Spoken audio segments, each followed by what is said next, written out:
ಒಂದು black mail ಆರೋಪ ಮಾಡಿದ್ದಾರೆ ಇವತ್ತು ಕೋರ್ಟ್ ಮುಂದೆ ಹೋಗಿದ್ದೀವಿ, ನೋಡೋಣ. ಮಧ್ಯಾಹ್ನದ ಹೊತ್ತಿಗೆ ಕೋರ್ಟಲ್ಲಿ 2:30ಗೆ ಸಿಂಗಲ್ ಬೆಂಚ್ ಮುಂದೆ ಹೋಗಿದ್ದೀವಿ. ಏನು ತೀರ್ಮಾನ ಕೊಡ್ತಾರೆ ಕೊಡಲಿ ಸರ್. ಏನಕ್ಕೆ ಪ್ರತಿಭಟನೆ ಮಾಡ್ತಾರ್ರಿ? ನೋಡಿದ್ರಲ್ಲ ಪ್ರತಿಭಟನೆಯ ಮೈಸೂರಿನಲ್ಲಿ ನಮ್ಮ ಹತ್ರ 1.5 ಲಕ್ಷ ಜನ ಸೇರಿದರು. ನಾವು ಅವರ ವಿಚಾರಕ್ಕೆ ತಪ್ಪು ಪ್ರತಿಭಟನೆ ಮಾಡ್ತಾ ಇರ್ತಕ್ಕಂಥದ್ದು ಅನವಶ್ಯಕ ಅಂದದಕ್ಕೆ 1.5 ಲಕ್ಷ ಸೇರಿದರು. ಸಿದ್ದರಾಮಯ್ಯನವರ ವಿಚಾರದಲ್ಲಿ ನಾವು ರಾಜೀನಾಮೆ ಕೇಳ್ತಾ ಇದ್ದೀವಿ, ಪ್ರಾಸಿಕ್ಯೂಷನ್ ಕೇಳ್ತಾ ಇದ್ದೀವಿ ಅಂದರೆ 25,000 ಜನ ಸೇರಿದ್ರು. ಅಷ್ಟೇ ಅಲ್ವ ಅವ್ರಿಗೆ? ಅದಕ್ಕೆ ಅಲ್ವ 25,000 ಜನ ಸೇರಿದ್ದು? ಹೋರಾಟದ್ದು BJPಯ ಒಂದು ಸಂವಿಧಾನ ಹುದ್ದೆಯನ್ನು ದುರುಪಯೋಗ ಮಾಡ್ಕೊತಾ ಇದ್ದಾರೆ. ಯಾರು ಬೇಕಾದ್ರೂ ಆಟ ಆಡ್ಬೋದು. ಕುಮಾರಸ್ವಾಮಿ ಬ್ಲಾಕ್ ಮೇಲ್ ಆರೋಪ ಮಾಡ್ತಾರೆ. ಅದಕ್ಕೂ ಒಂದು ಕಾಲ ಇರುತ್ತೆ.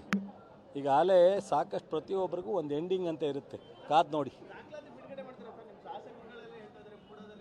ಈಗ ನೋಡಿ, ಒಂದು ಜುಡಿಷಿಯಲ್ ಎನ್ಕ್ವೈರಿ ಇರೋದ್ರಿಂದ 1-2 ತಿಂಗಳು ತಡ್ಕೊಳ್ಳಿ. ಸಂಪೂರ್ಣ 30 ದಿವಸಕ್ಕೆ ಕೊಡ್ತಾರೋ 60 ದಿವಸಕ್ಕೆ ಕೊಡ್ತಾರೋ ಕೊಡಲಿ.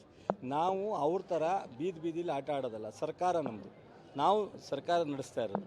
ಸ್ವಲ್ಪ ಕಾನೂನುಬದ್ಧವಾಗಿ ಸಂವಿಧಾನಬದ್ಧವಾಗಿ ಸಾರ್ವಜನಿಕ ಹಿತವನ್ನು ಸಾರ್ವಜನಿಕ ವಿಚಾರವನ್ನು ಗಮನದಲ್ಲಿ ಇಟ್ಕೊಂಡು ಮಾಡಬೇಕು. ಅಲ್ಲ, ರಮೇಶ್ ಬಾಬು ಶ್ರೀರಂಗಪಟ್ಟಣ ಶಾಸಕ ಹೇಳಿದ್ರು ಒಂದಷ್ಟು ದಾಖಲೆಗಳಿದೆ, ದಾಖಲಾತಿಗಳನ್ನ ಇದೆ.